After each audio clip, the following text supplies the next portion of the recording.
Já parou para pensar que pode existir uma história que a maioria das pessoas ignora, ou pior, que foi propositalmente esquecida?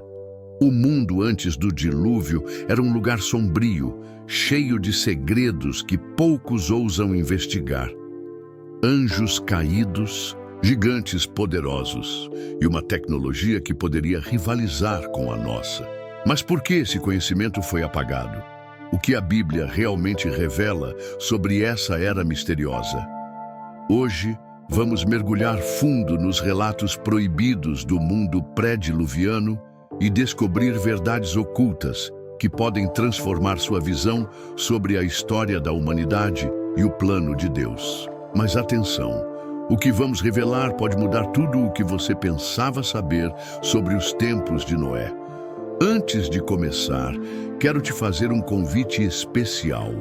Muitas pessoas assistem aos vídeos aqui do canal, mas não estão inscritas. Se você acredita que esses conhecimentos são valiosos, se inscreva agora e ative as notificações para não perder nada. E já deixe seu comentário. Você acha que o mundo antes do dilúvio era mais avançado do que imaginamos? Fique até o final, porque o que vamos compartilhar hoje pode ser a peça que faltava no seu entendimento bíblico. Imagine um mundo onde a maldade não era apenas comum, mas reinava sem limites. O que vemos nos relatos bíblicos sobre o período pré-diluviano é um cenário de corrupção extrema, onde os homens se afastaram completamente dos caminhos de Deus. Em Gênesis 6:5 está escrito: "E viu o Senhor que a maldade do homem se multiplicara sobre a terra, e que toda a imaginação dos pensamentos de seu coração era só má continuamente." Não se tratava apenas de pecados individuais, mas de uma civilização inteira mergulhada na perversidade. Esse mundo era tão sombrio que até mesmo o próprio Deus, em sua infinita paciência, decidiu dar um fim àquela era. Mas o que tornou essa sociedade tão irreversível não eram apenas os atos humanos que tornavam aquele tempo assustador. Existiam influências ocultas moldando esse período, tornando-o ainda mais terrível. A presença de seres espirituais corrompidos e de uma cultura baseada na violência e na impiedade fez com que a humanidade perdesse completamente sua bússola moral. O homem não apenas se afastou de Deus, mas se voltou contra ele, abraçando práticas que desafiavam a ordem divina. A terra estava cheia de sangue, corrupção e opressão, como um reflexo do distanciamento completo do Criador. A Bíblia nos alerta que essa impiedade não passou despercebida, pois Deus se arrependeu de haver feito o homem sobre a terra e pesou-lhe em seu coração. Gênesis 6:6. Agora, imagine viver em uma sociedade onde a justiça não existia e a crueldade era a regra. O mais forte dominava, e os inocentes eram esmagados pela tirania dos perversos. Governantes e líderes espirituais não guiavam o povo para a retidão, mas para a destruição. A sabedoria foi substituída pela arrogância e o respeito pelas leis de Deus deu lugar ao desejo desenfreado de poder. Esse caos moral tornou-se tão grande que a terra se corrompera diante da face de Deus e encheu-se de violência. Gênesis 6:11. Quando a maldade se torna o normal, o juízo se torna inevitável. O mais assustador é que Jesus nos alertou que os dias que antecederiam o fim dos tempos seriam como os dias de Noé. Mateus 24:37. Isso significa que as trevas espirituais daquele período não estão confinadas ao passado. Elas ecoam nos dias de hoje, onde a humanidade, mais uma vez, se entrega à corrupção e à negação da verdade. Isso nos leva a uma pergunta essencial. Será que estamos vivendo um ciclo repetido da história, caminhando novamente para um grande juízo divino? O mundo de hoje tem muitas semelhanças com aquela era perdida, e ignorar esse alerta pode ser um erro fatal. Mas havia algo ainda mais misterioso nesse mundo caótico. Além da maldade humana, existiam seres que não deveriam estar entre os homens. Gigantes, descendentes de uma união proibida, caminhavam entre os mortais, trazendo terror e destruição. Mas quem eram eles? O próximo tópico revelará os segredos ocultos por trás dessas criaturas e o impacto que tiveram no destino da humanidade. Em meio ao caos do mundo pré-diluviano, algo ainda mais perturbador acontecia. Seres que não pertenciam a este mundo caminhavam entre os homens. Eram gigantes, temidos e reverenciados, mas sua origem era sombria e proibida.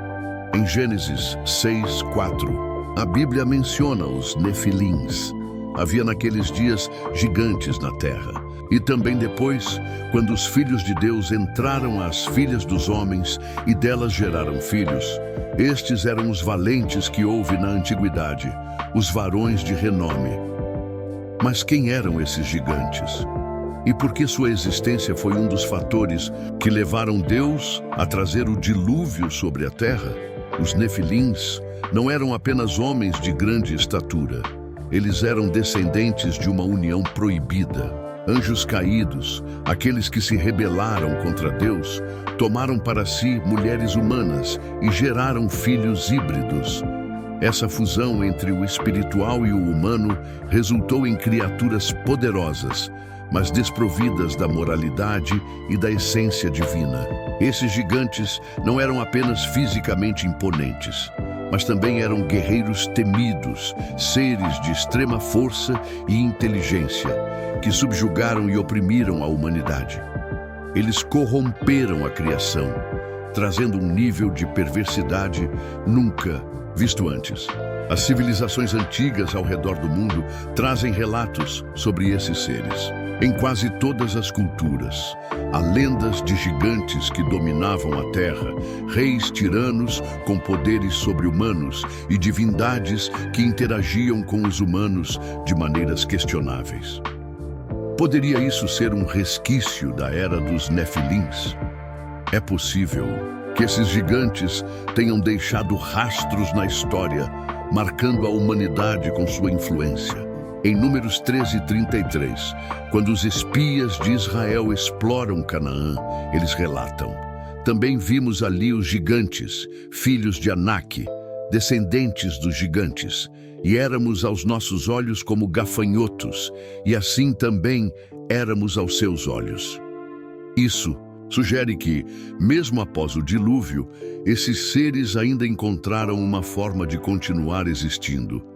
Se a presença dos Nefilins foi tão destrutiva, qual era seu verdadeiro propósito? Eles foram parte de um plano maligno para corromper completamente a humanidade. Se a linhagem humana fosse corrompida por esses seres híbridos, o Messias prometido não poderia nascer. Essa poderia ter sido a verdadeira estratégia de Satanás: impedir que a promessa divina se cumprisse, destruindo a pureza da criação. Noé e sua família foram preservados porque eram perfeitos em suas gerações. Gênesis 6:9. Ou seja, sem a corrupção genética dos Nefilins. Mas além da corrupção física e moral, há um mistério ainda maior. E se essa antiga civilização tivesse alcançado um conhecimento muito além do que imaginamos? E se a humanidade pré-diluviana possuía uma tecnologia avançada que foi perdida para sempre? No próximo tópico, vamos explorar essa possibilidade e descobrir o que pode ter sido apagado da história. Quando pensamos no mundo antigo, imaginamos sociedades primitivas, vivendo de forma rudimentar. Mas e se essa visão estiver errada? E se a civilização pré-diluviana possuísse um conhecimento tão avançado que rivalizaria ou até superaria o que temos hoje? A Bíblia não entra em detalhes sobre a tecnologia dessa época, mas há indícios de que os homens daquela era tinham acesso a informações e habilidades extraordinárias. Em Gênesis 4:22, lemos sobre Tubal-Caim, mestre de toda obra de cobre e ferro, um indício de que a metalurgia já era dominada bem antes do dilúvio. Mas até onde ia esse conhecimento?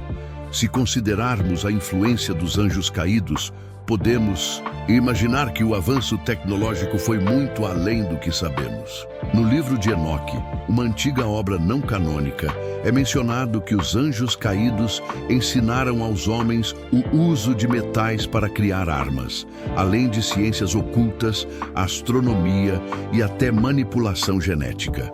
Isso poderia explicar a criação dos nefilins e a corrupção da terra. Os relatos de civilizações antigas, que falam sobre cidades submersas, pirâmides impossíveis de serem construídas com tecnologia primitiva e monumentos alinhados com precisão astronômica, poderiam ser vestígios dessa era perdida. Outro ponto intrigante é a possibilidade de uma energia desconhecida ter sido utilizada no passado. Muitos acreditam que antigas civilizações possuíam conhecimento sobre campos eletromagnéticos, transmissão de energia sem fios e até o uso de cristais para armazenar informação. Há quem sugira que as construções megalíticas ao redor do mundo não eram apenas templos, mas sim parte de um sistema energético global. Seria possível que esse conhecimento tenha sido herdado de uma civilização que existiu antes do dilúvio? Seja como for, uma coisa é certa: esse conhecimento foi apagado da história. Quando Deus decidiu enviar o dilúvio, ele não apenas destruiu os ímpios, mas também encerrou uma era. Muitas dessas informações podem ter sido perdidas para sempre, restando apenas fragmentos em mitos e lendas antigas. No entanto, alguns desses saberes podem ter sido preservados e passados adiante, explicando por que certas culturas desenvolveram tecnologias impressionantes logo após o dilúvio. Mas o que aconteceu para que esse conhecimento fosse usado de maneira errada? Como a humanidade transformou o dom do entendimento em um instrumento de destruição? No próximo tópico, vamos explorar como esse conhecimento proibido foi utilizado para manipular a natureza e trazer ainda mais caos ao mundo. A humanidade recebeu de Deus a capacidade de administrar a terra, mas no mundo pré-diluviano, esse conhecimento foi corrompido. Em vez de usá-lo para o bem, os homens aprenderam a manipular a natureza de forma perigosa e destrutiva. Os anjos caídos ensinaram segredos proibidos, como a arte da guerra, o controle do clima e até práticas ocultas que interferiam na ordem natural. No livro de Enoque, é mencionado que os homens aprenderam encantamentos, astrologia e o uso de raízes e plantas para fins perversos. Tudo isso contribuiu para o caos que tomou conta da Terra. Mas como essa manipulação ocorreu? Existem indícios de que a humanidade tenha alterado geneticamente plantas, animais e até a si mesma. Em Gênesis 6:12 está escrito: "E viu Deus a terra, e eis que estava corrompida, porque toda a carne havia corrompido o seu caminho sobre a terra." Essa corrupção pode ter sido mais do que moral ou espiritual. O termo "toda a carne" sugere que a modificação atingiu não apenas os homens, mas também os animais, levando a aberrações biológicas e monstros que não deveriam existir. A manipulação da natureza pode ter ido ainda além, atingindo o próprio clima e as forças da criação. Existem lendas antigas que falam de civilizações que controlavam o clima, criavam tempestades e até manipulavam energia de formas que hoje parecem impossíveis. Poderia essa ser a razão pela qual o dilúvio veio de maneira tão violenta? A chuva caiu por 40 dias e 40 noites. Gênesis 7:12. Mas também romperam-se todas as fontes do grande abismo. Gênesis 7:11. Indicando que algo catastrófico aconteceu, não apenas no céu, mas também na terra. Seria esse um sinal de que as forças naturais foram alteradas e precisavam ser restauradas? O impacto desse conhecimento proibido pode ser visto até hoje. Muitas práticas ocultas ainda sobrevivem em formas modernas, e a busca pelo controle absoluto da natureza continua sendo um dos maiores desejos da humanidade.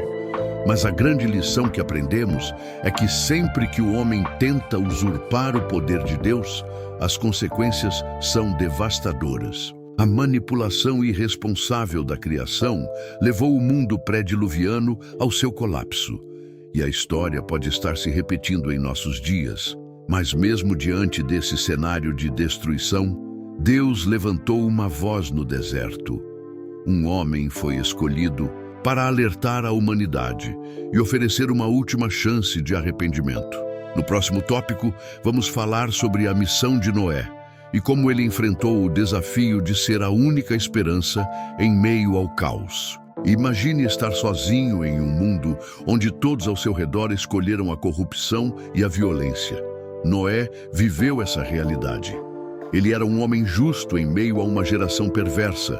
Gênesis 6:9. Alguém que manteve sua fé intacta enquanto todos à sua volta se entregavam ao pecado. Mas Noé não apenas obedeceu a Deus. Ele também alertou a humanidade sobre o juízo iminente. Por anos, ele pregou sobre a necessidade do arrependimento, chamando as pessoas de volta à verdade. Mas ninguém quis ouvir. A Bíblia não detalha exatamente as palavras de Noé, mas podemos imaginar a rejeição que ele enfrentou. Ele foi ridicularizado, chamado de louco, ignorado por aqueles que estavam cegos pela maldade de seus corações. Enquanto ele construía a arca, a multidão provavelmente zombava, incapaz de acreditar que algo tão grandioso quanto um dilúvio poderia acontecer. Afinal, até aquele momento, a chuva sequer existia como a conhecemos. Gênesis 2, 5, 6. O conceito de um julgamento divino parecia absurdo para uma sociedade acostumada a viver sem consequências. Mas o tempo da paciência divina chegou ao fim. Em 2 Pedro 2:5, Noé é chamado de pregador da justiça, o que nos mostra que ele não foi apenas um construtor, mas um mensageiro. Deus sempre oferece oportunidades para o arrependimento antes do juízo, mas a humanidade frequentemente escolhe ignorá-las. Os dias de Noé são um lembrete de que a misericórdia de Deus tem um limite. Quando os homens rejeitam repetidamente seus avisos, resta apenas o juízo. Essa história tem uma conexão direta com os nossos tempos. Jesus disse em Mateus 24:37, mas como foram os dias de Noé, assim será também a vinda do Filho do Homem. Assim como naquela época, o mundo de hoje vive em rebeldia contra Deus. A corrupção, a violência e a descrença predominam, e muitos ignoram os sinais de que um novo juízo se aproxima. O que aconteceu no passado é um alerta claro para o futuro. Será que estamos ouvindo ou estamos repetindo os mesmos erros da geração de Noé? E então, o dia chegou. A arca estava pronta, mas algo decisivo ainda precisava acontecer. A porta precisava ser fechada. Esse foi o momento definitivo, entre a salvação e a perdição. No próximo tópico, veremos como o juízo finalmente caiu sobre a terra e o que isso significa para nós hoje. O dia finalmente chegou. A paciência divina havia se esgotado e o juízo que Noé tanto anunciou começou a se manifestar. Primeiro, a chuva caiu, não como uma garoa leve, mas como torrentes incessantes. Depois, romperam-se todas as fontes do grande abismo. Gênesis 7:11. E as águas subiram de todos os lados. Era um evento sem precedentes, uma purificação total da terra. Os que zombaram, duvidaram e ignoraram os avisos, agora tentavam desesperadamente encontrar abrigo. Mas era tarde demais. A porta da arca já havia sido selada pelo próprio Deus. Gênesis 7,16. O dilúvio não foi apenas uma catástrofe natural, mas um ato de justiça divina. A corrupção humana havia alcançado um nível irreversível, e o Criador, em sua santidade, não poderia permitir que o pecado destruísse completamente sua criação. Muitos questionam como um Deus amoroso poderia trazer tamanha destruição, mas esquecem que Ele havia dado incontáveis oportunidades para o arrependimento, assim como um médico que precisa amputar um membro para salvar o corpo. Deus removeu uma geração corrompida para dar um novo começo à humanidade. A cena era aterrorizante. Cidades inteiras foram engolidas, montanhas desapareceram sob as águas e a civilização de antes do dilúvio foi completamente apagada.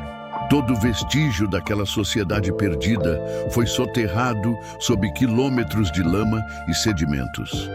E é por isso que tão pouco restou dessa era. As ruínas de sua grandeza foram escondidas, e os segredos daquela civilização se perderam no tempo. Mas a lição permaneceu. Deus não ignora a maldade para sempre. O dilúvio também carrega uma mensagem de esperança. Apesar da destruição, a promessa de um novo começo foi preservada dentro da arca. Noé e sua família não apenas sobreviveram, mas carregaram consigo a continuidade da humanidade. O mesmo Deus que trouxe o juízo também ofereceu salvação para aqueles que confiaram nele. E essa verdade se mantém até hoje. Ainda há um refúgio seguro para aqueles que escolhem obedecer a Deus. Mas havia um detalhe que tornou esse evento ainda mais marcante. A porta da arca foi fechada e aqueles que estavam do lado de fora não puderam mais entrar. O que isso significa espiritualmente? No próximo tópico, veremos o simbolismo profundo da porta da arca e como ela aponta para uma verdade eterna que ainda se aplica aos nossos dias. Quando as primeiras gotas de chuva começaram a cair, talvez muitos tenham sentido um arrepio na espinha, mas era tarde demais. A porta da arca já estava fechada. E não foi Noé quem a trancou, mas o próprio Deus. Gênesis 7,16. Esse é um dos momentos mais impactantes da história do dilúvio, pois representa um ponto sem retorno. Até aquele instante, o caminho para a salvação estava aberto, mas quando a porta se fechou, não havia mais escolha. Quem estava do lado de dentro foi salvo. Quem ficou do lado de fora enfrentou a destruição. Essa porta é um símbolo poderoso.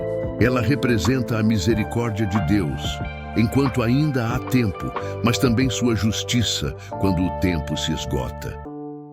Assim como no dilúvio, hoje ainda há uma porta aberta, e essa porta é Cristo. Em João 10:9, Jesus declara: "Eu sou a porta.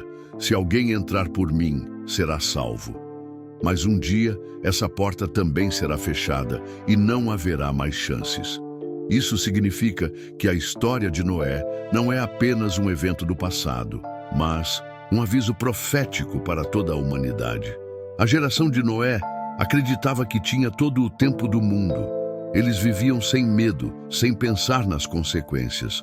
Mas no momento em que perceberam seu erro, já não podiam fazer nada. Imagine o desespero, os gritos, as tentativas de abrir a arca à força. Mas a decisão já havia sido tomada. Esse é um reflexo assustador do que Jesus alertou em Mateus 24:39. E não o perceberam, até que veio o dilúvio e os levou a todos. Será que estamos cometendo o mesmo erro? Se hoje fosse o dia em que Deus fechasse a porta, de que lado estaríamos? Ainda há tempo para entrar na arca espiritual que Deus preparou, mas esse tempo não durará para sempre. Muitos ignoram os avisos, zombam da fé e vivem como se nada fosse acontecer. Mas quando a porta se fechar, não haverá mais argumentos, desculpas ou pedidos tardios. A escolha precisa ser feita agora. O dilúvio não foi apenas um evento de juízo, mas também de renovo. Deus preservou uma linhagem para recomeçar a humanidade. A história de Noé nos ensina que mesmo em meio à destruição, há esperança para aqueles que escolhem confiar em Deus. Mas a pergunta final é: quando a porta se fechar novamente, onde estaremos? Essa reflexão nos leva a um chamado à ação, porque agora, enquanto a porta ainda está aberta, é o momento de decidir. Agora que você conhece os mistérios ocultos do mundo antes do dilúvio, fica a pergunta: estamos vivendo um novo ciclo de corrupção e destruição? Será que a humanidade está novamente ignorando os avisos de Deus? A história de Noé não é apenas um relato do passado, mas um alerta para o nosso futuro. E você, o que pensa sobre tudo isso? Acredita que os dias de Noé estão se repetindo? Deixe sua opinião nos comentários e compartilhe este vídeo com quem precisa ouvir essa mensagem antes que a porta se feche novamente. Se esse conteúdo fez sentido para você, inscreva-se no canal agora mesmo e ative as notificações para não perder os próximos vídeos. Aqui exploramos os mistérios da Bíblia e revelamos verdades que muitos ignoram. E antes de sair, já clique no vídeo recomendado que está na tela agora. Ele complementa o que você aprendeu hoje e pode abrir ainda mais seus olhos para a verdade.